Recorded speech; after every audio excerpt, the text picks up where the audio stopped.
Hello, everyone. Welcome back to The Credible Entrepreneur. This is module number 10 on costs.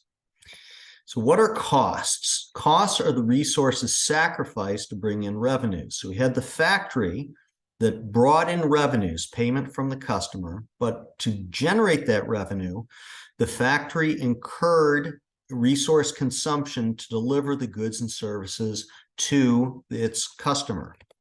So there are two broad categories of costs that I ask us to think about when we make predictions that we share with providers of capital. First is cost of sales, the products, the costs, the resources associated with the production of goods and services. So I use the metaphor of a factory to capture this classification.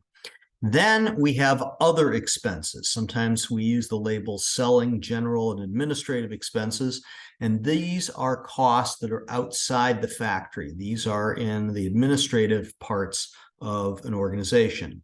Right now, we're going to just focus on cost of sales.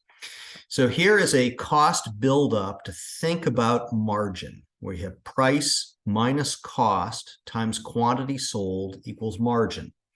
So we have direct costs, so material and labor to use to make our grabules. We have prime costs of $38 per unit at a point in time. And then we have factory overhead of $22. These are indirect expenses at the factory level, and we add these together to come up with a cost of sales of $60.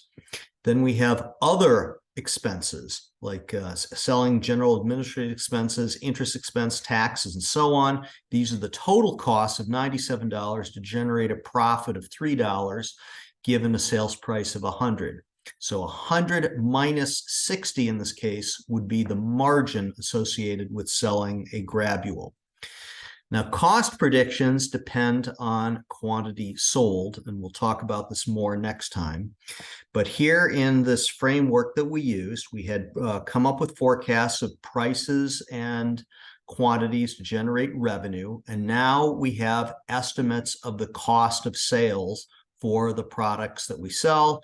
And what we're seeing is as we expand volume, the gross margin goes up a little bit. We'll talk about this more next time. Thank you.